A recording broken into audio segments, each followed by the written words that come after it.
Yeah, let's see if it's gonna load. Okay.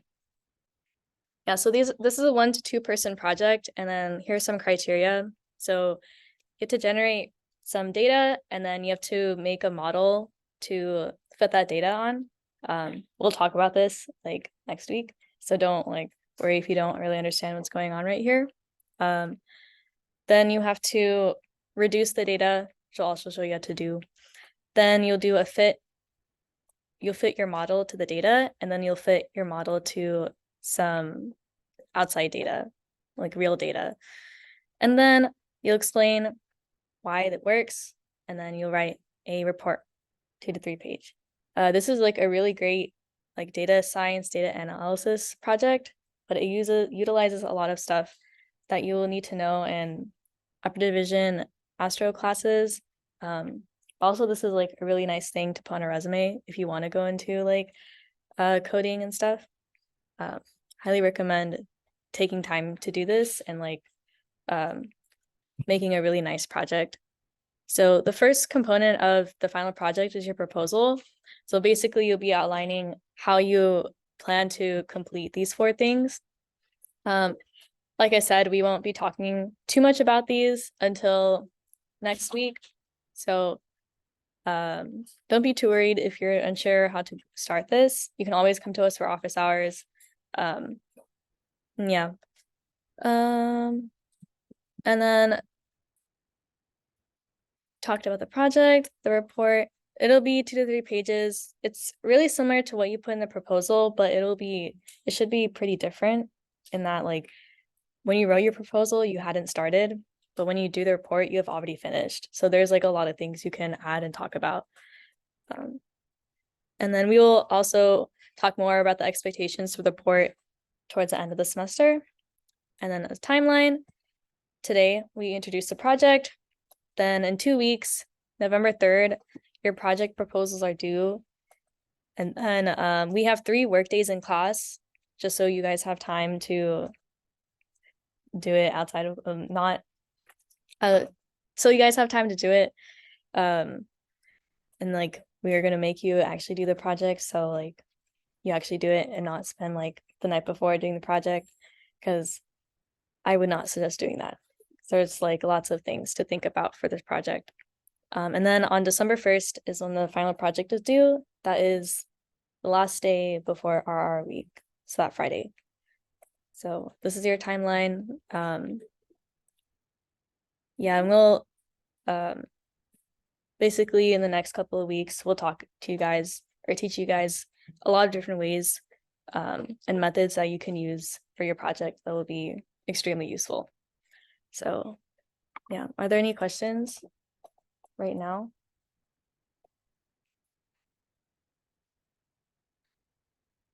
Okay, yeah, if you've heard of this course from other people, the final project is really different from previous semesters.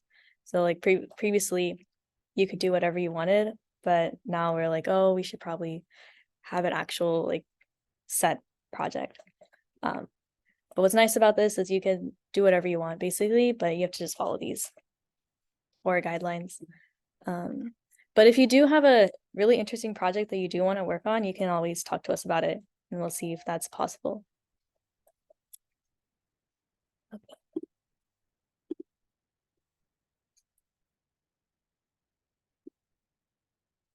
Oh. Okay, Mom. Okay, cool. So now that we've done all the boring stuff, raise your hand if you have ever plotted data before. Okay. Oh, some of you haven't plotted data before. I'm kidding. So now they're shy. The right thing. Like just like on a piece of paper. Yeah, perfect. Everyone has probably at one point in their life plotted data. So now what we're going to do is that we're going to make Python plot our data. So to do this, we're going to, first let's take a moment to view these beautiful displays of like what you can, what your data plots can look like. You can even, as you can see over here, plot the black hole with the right data. So we're gonna learn how to use the tools in Python to plot data, and then maybe for your final project, you could plot the black hole. if you find the right data. But yeah, in Python, we use a library called matplotlib, which stands for like matplot library. And once we import this, we get all the tools we need to like plot things. So kind of like as a precursor, anytime you're using matplotlib, you want to make sure you're importing this line. At first it might be hard to memorize, but you don't have to. You can just like Google it. It just means that you're going to take the library that's labeled matplotlib.pyplot, and anytime you want to start plotting, you just write plt. So like plt.plot or something like that. And we'll go more over this. But before you do that, make sure you have matplotlib installed in your computer. And to do that, just like search up like Anaconda in your like Google files or whatever. Not files, just like in the files of your computer, and then open up the Anaconda terminal and write the command pip install matplotlib if you're doing it in the terminal. And if you're doing it in the Anaconda terminal, do conda install matplotlib. So if you don't have to do the second one, can be in any terminal. Oh, okay. If try pip install matplotlib in your terminal, and if that doesn't work, try conda install. And if that doesn't work, just let us know. We'll help you figure it out. And I'll go around and help people. But yeah, this is how you install it. And then whenever you want to use it, you just want to make sure that you have the import statement at the top of your file. Cool. So there is a recipe on how to plot figures. So what this line does is that it just kind of like makes sure that your when your plot gets generated, it's like I forgot. I think it's either gonna like come up as a pop-up, or it's just gonna make sure that it's like formatted nicely. You don't have to have it there. Wait, do you know what it is? Oh yeah, it's to make it like show up properly. And also I think if you don't have it, it might just download the plot to your laptop instead of displaying it. So just have that to make sure you can actually see the plot. Yeah, and if you don't have that, you should be fine, but it's cool if you do.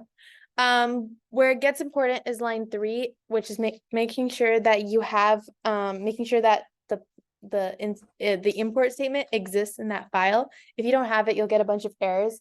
And if you get an error, just be like, oh, I probably didn't import it. Then when it comes to like making your canvas, you use plt.figure, and it kind of just like makes like a figure. And once you define your X and Y values, which are like your X values being your independent variables and your Y being your dependent variables, once you define that, you can like plot it. So obviously in this example, X and Y are not defined. So if you try to write this code, it's gonna error out. But we'll go over a demo, so it won't be like super like abstract. And then plt.show, it's kind of weird how like, so basically it generates your plot, but then there's just like this like line of weird stuff at the top of your plot. If you don't want that to be there, you just use plt.show, and that just gets rid of it. It also just makes your plot look cleaner. Does anyone have any questions so far? It's gonna become a lot more clearer when we do an example, but like in terms of like what the heck is plt, like, or like anything regarding syntax?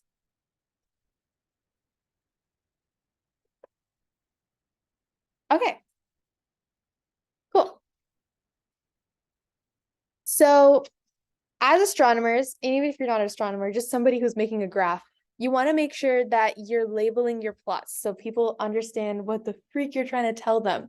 So for example, if you have a plot where it's just like, I don't know, like some X and some Y and like a line, that can mean anything. So you have to make sure you're labeling your stuff. And matplotlib gives you like a bunch of cool features that lets you do it. So like over here and over line 1, 4, you're kind of like just plotting. But now you want to make sure like line 6 and after, just making sure that people know what the heck is going on with your code. So my title, like the title of whatever your code is, whatever your plot is trying to show, plt.title, whatever your code is trying to show. And then you want to make sure you're labeling your axes. You have to make sure you're labeling your axes, because I don't know, it can be like Narnia and unicorns if you don't label them. So you have to make sure you're doing that. And to do that, it's super simple. You just use plt.x label and y label, and then like the name in a string inside the parentheses.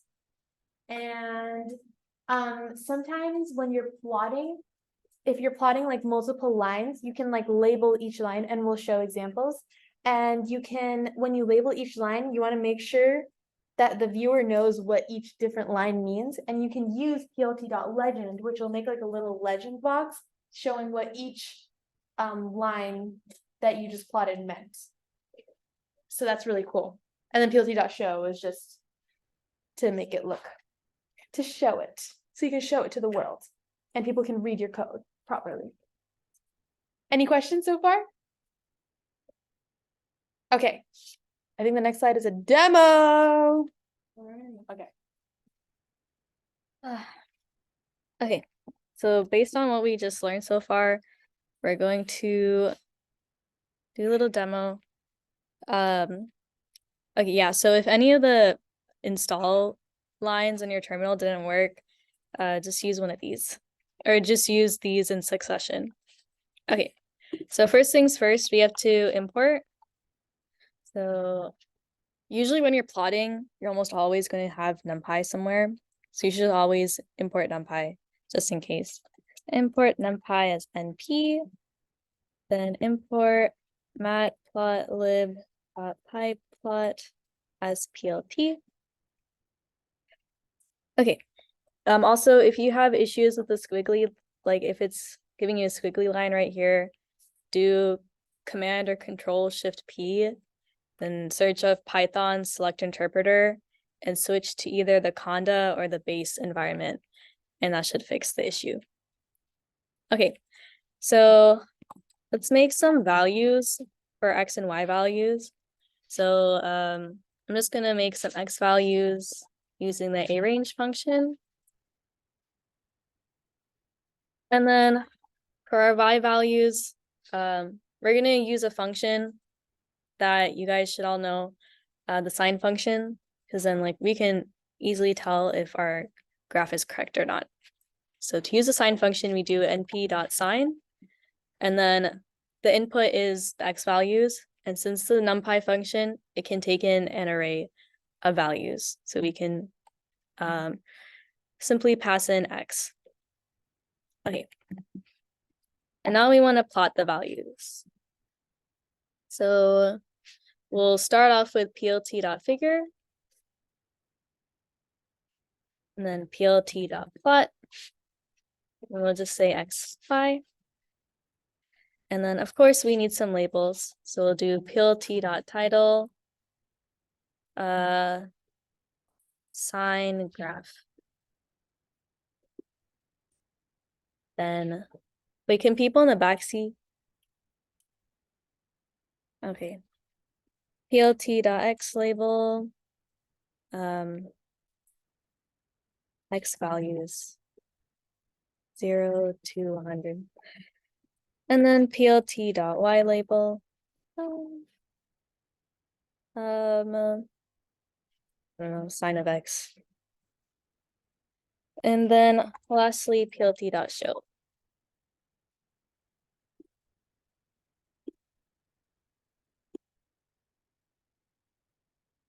Okay, so just to reiterate, we imported our modules that we're planning to use, NumPy and matplotlib. Then we made some X and Y values to plot. Then we made our figure sandwich with plt.figure. Then we actually plotted the X and Y labels. And then we created a title and then labels for our axes. And finally, we're doing plt.show. So let's see what happens when we run it.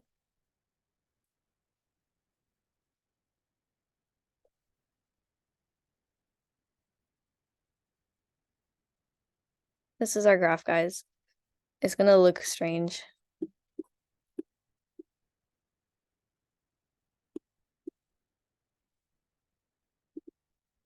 Yeah, let me know if you're having any trouble. Does anyone have an idea on how to make this a little bit more nice looking instead of like all these like points like this? Or is it actually, does anyone have a hypothesis as to why it doesn't look smooth? And we'll go back to Points to X. yeah. Our step value is like 1. So that's why it looks pointy like this. So to fix that, we could use the linspace function. And if you were in the NumPy reviews with me, you learned this one. And something we can do is to, instead of from 0 to 100, we could do 0 to 2 pi. And then we can have like 100 values in between. And that should make our graph a little bit more nice looking. So let's run this.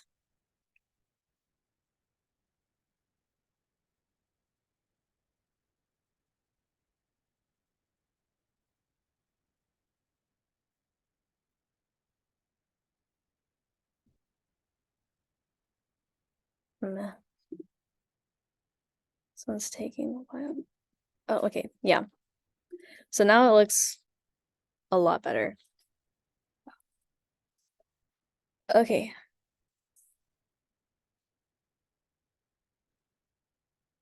Okay, mom.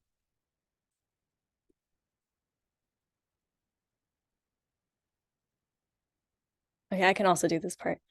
Okay, so there are a lot of common types of plots that you'll see. So we have like the regular plot that you saw, the PLT dot plot, and that will do like lines, and they'll actually like continue the line.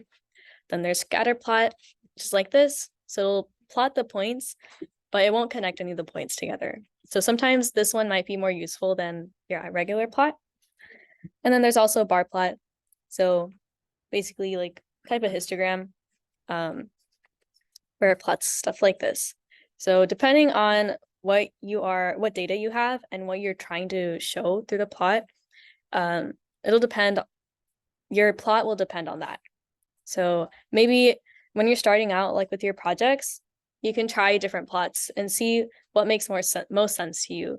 And if you're still not sure, you can always ask us. Because like sometimes a lot of us are data science people, so we can like tell. But yeah, really depending on what you have, what data you have really impacts what your plot's going to look like. But these are just some that you'll encounter a lot and you'll also use a lot. Okay, so we kind of showed you the bare bones of making a plot. Now you guys can customize these plots. There's so many different ways to customize them. Like you could change the color of the line. We won't read through all these lines because this is just like a reference and you should be looking these things up too. So you can change the color of a line using the color parameter, and there's also a shorthand version. You can also change the size of the line using the line width parameter, and you can change the type of the marker. So in the scatter plot, these are dots. You can change these to anything, or not anything, but a lot of different things. I like using the star. I think they have squares. There are lots of different types of markers. Using different ones might like convey different things. So think about that while you're making plots. And there's also a shorthand version. And then also you can change opacity using the alpha parameter. This might be useful depending on what you're plotting. So maybe you're plotting two different plots and they kind of overlap each other. Having one with a lower opacity could also help readability.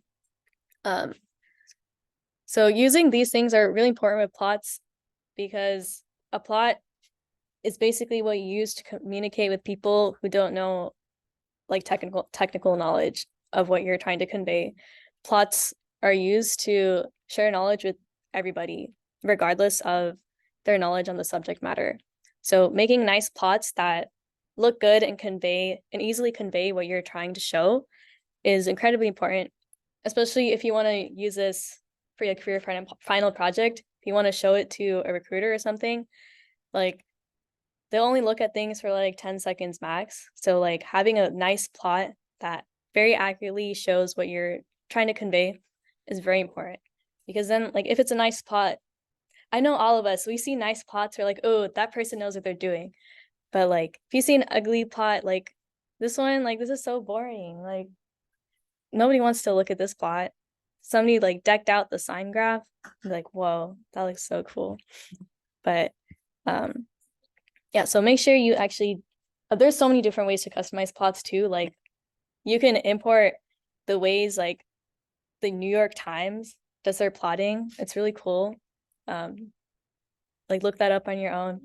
But make sure when you guys are doing your plots, they look really nice. And there's also more. You can change the size of your plot or the figure size using fig size, and then setting it equal to a tuple. 12.8 is a generic size. That's the one we usually use, but you can pick any sizes. And then lastly, adding error bars. This might be useful for your project depending on what you're doing. Maybe you want to show like, I don't know, like you have some theoretical model and then you have like real world data and you kind of want to like see like an error or something like that. This is like the format for it. Okay, are there questions before we go back to our demo? Wait, you were saying like the error message for maps, how do you change the dates? For like, there's a thingy here. Is there a squiggly line? It's like, it's either like there's a squiggly line or there's like, it's not importing, even though they're already there. Do Command or Control Shift P. Then search up Python select interpreter. And then pick either this Conda one or the base one. It depends. Mine works with Conda, but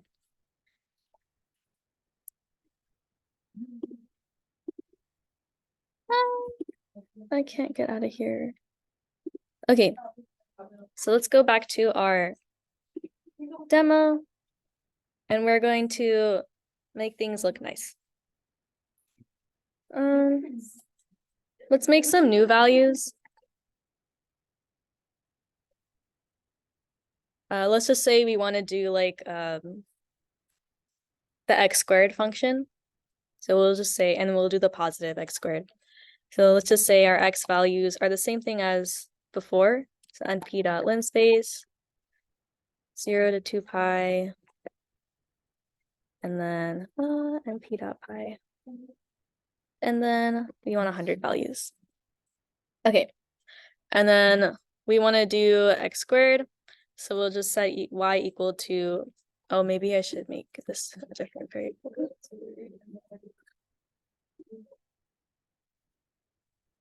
Since we want to graph x squared, we'll set y vals equal to x vals squared.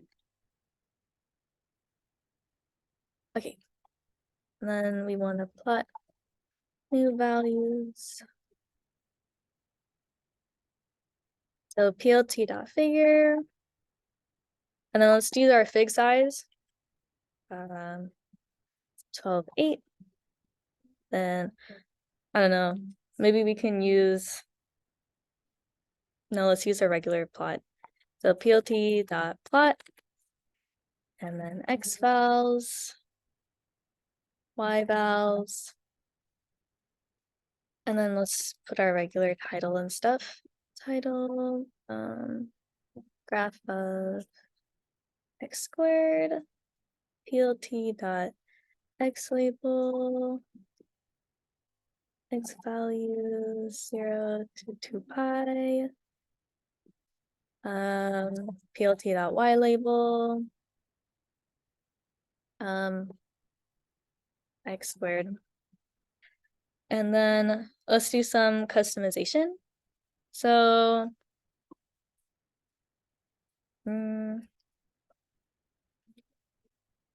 we can do a couple of things.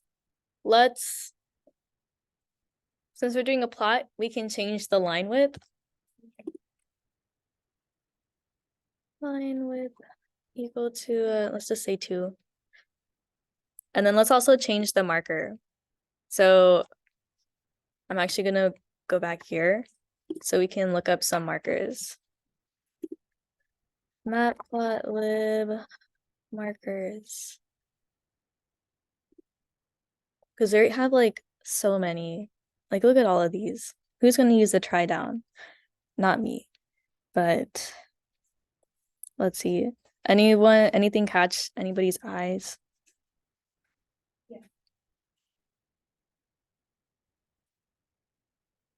Anyone want to pick a marker? Pick the square one. The square? Okay. Or, So- or the circle one. Alright, let's do Pentagon. I'd rather say Pentagon. Okay, so you can't just type in Pentagon. We're gonna use this to denote our marker. The under, like, little. Yes, little p. Oh no. Oh, maybe I need to do this.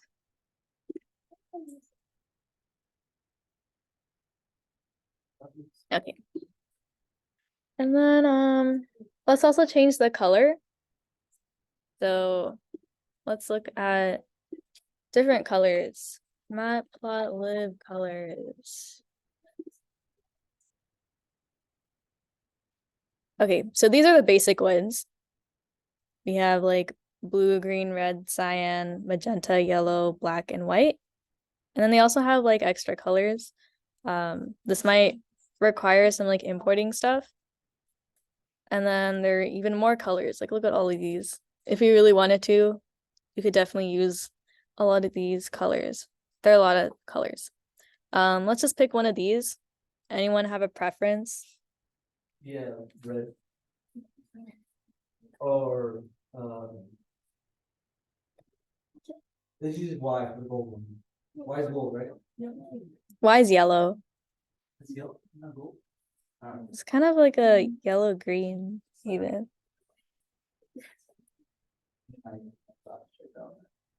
Okay, so yellow. Okay. I think this should work. Oh, and then we can't forget our plt.show. I don't think we need error bars. I mean, we could do opacity, but that's kind of boring in this case. Yeah, I think this is it. Yeah. So Y is the color, yellow, and then P is our marker. Yeah. Yeah. You could also actually specify explicitly. This is a little bit easier because it's all in one line. So I hope I wrote this correctly. Let's see. It's also going to output both of the graphs.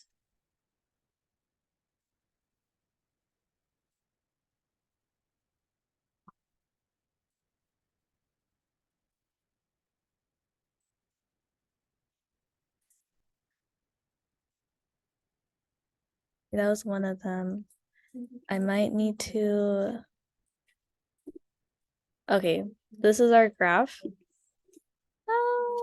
Because it's a 12:8. That's why it looks like this. It's our graph, guys.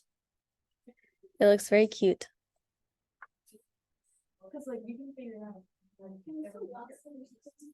Yes, here. So that was one way to customize. The background still is kind of plain. There are ways to customize text and like the background color and everything. We won't go too much into that because I think that's something you guys should research on your own. But this is basically the fundamentals. And then we will show you guys one more thing. And then on Wednesday, we'll talk about more advanced plotting. And that's when you can get really nice with the plots. Okay.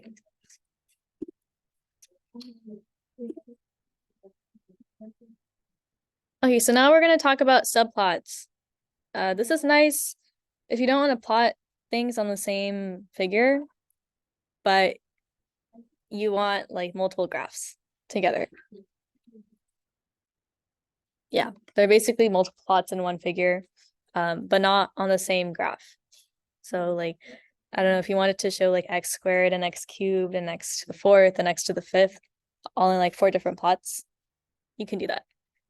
And you don't have to do that all in one plot, even though it might be more beneficial to do it in one plot, but you're able to do stuff you can have a single figure and multiple plots, which would have made my life a little bit easier with the last two examples.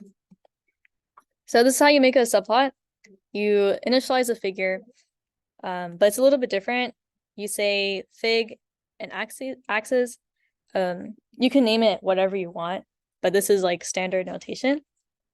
Then you do plt.subplots and then the number of plots that you want. I think this changes to a tuple if you have like a 2x2, which we'll show you next week too. And then this is another way to write it out. I think previously we taught it like this. This is a little bit easier, in my opinion, but whatever way works better for you. And then if you want to make a title, you have to, it's a little bit different. So you have to do fig.soup title, which is the title for the whole figure, not just one plot. Then if you want to plot the first plot, you do your axis variable, and then you index it at 0, and then you plot your x and y points, and then for your second plot, you do the axis variable for the second one, and then you plot whatever you want. And then if you decided to go with this method, you use these lines instead. And then, like I said, this is a vertically stacked subplot. So if you were to do horizontally stacked subplots, I think you'd have to do a tuple with like 1, 2, something like that. Okay. Yeah, this one is a vertically stacked subplot. Okay, are there questions before we make our subplot?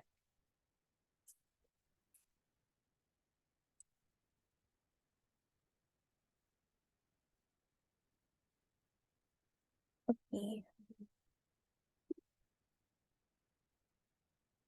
Okay, making a subplot. Okay, so okay, let's say we continue with the trig route and we plot some other trig functions.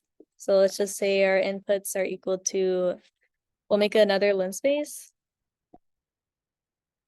And maybe we'll do minus 2 pi to pi.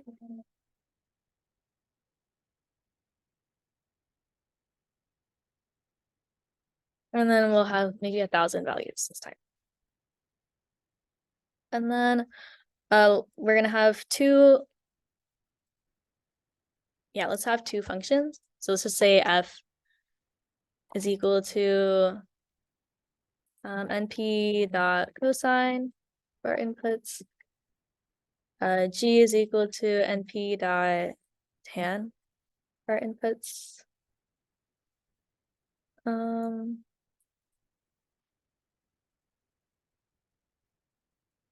Okay, let's have two trig functions. Oh yeah, let me show you guys a 2x2 subplot. So we'll have two trig functions. Then let's have some other values, maybe like cube. And then, I don't know, the absolute value. So that one's a fun graph. Okay. Then, all right, let's do defining inputs and functions. And let's just say here, we're making the plots. Okay, so we'll do fig and then axis equals plt.subplots. And then since we're making a 2x2 figure, we input 2 rows, 2 columns. Okay. And then we'll make our title. I don't know, lots of cool functions. Then we'll do axis of 0. Oh, this has to be dot plot. And then we'll do our inputs F. And then this is the same thing, but for the other ones. 0th row, 0th column. Let's do the 0th row first column. Dot plot. Inputs G. 1, 0, dot plot. Inputs H. And then the last one. Okay. If you wanted to do any customization, some things work a little bit differently. Most of it is the same. Like if you wanted to add labels and axes, it's the same.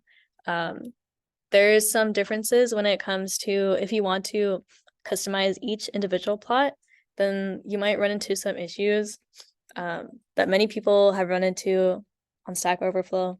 So if you want to learn more about customizing individual plots in the subplots, I highly recommend like doing some research on it because there are lots of like different things. Yeah. So, just to confirm, you create a figure with these coordinate points and then you're placing the different subplots at those points? Yeah. Okay. Yep. We set our figure, then we tell Python that we want 2 rows and 2 columns for the figures. And then we plot each row and column. So as always, it'll always be row and then a column.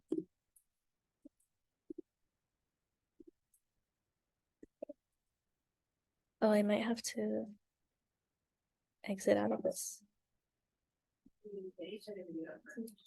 Okay, that was our first one. That was our second one. And this was our other one, guys.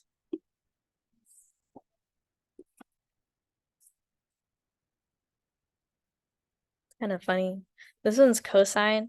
This one is tangent, which is really funny. And then this one is the x cubed. And if you like look, this is 0. Oh yeah, also this isn't always 0. So if you ever run into issues, look where 0 is. And then this is our absolute value function. Which is the top right? This one's tan. I don't know why it looks like that. It could be, there are a lot of different reasons why it might look like this. It could be, well, I put in a lot of values, but also like tan, it like goes to infinity at certain points. So I'm pretty sure that's, oh, and also because I did dot plot. So it's gonna make a line going to infinity, and then it'll also make the line coming down from infinity. So I think that's why it looks like this. I'm pretty sure there's a way to make it look nicer, but this is basically how you do subplots. I think that was it. Are there any questions on plotting? Yeah. Oh, the code.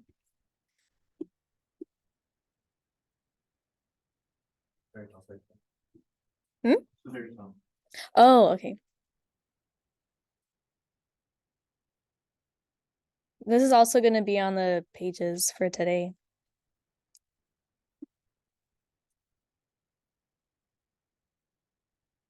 Okay, if there are no questions, that's all we have for today. So we're a little bit early. I would highly recommend taking the time right now to like talk with some people around you. Be like, what do you want to do for the project? Or like, do you want to be my partner? Or something like that. Yeah. Thank you guys for coming.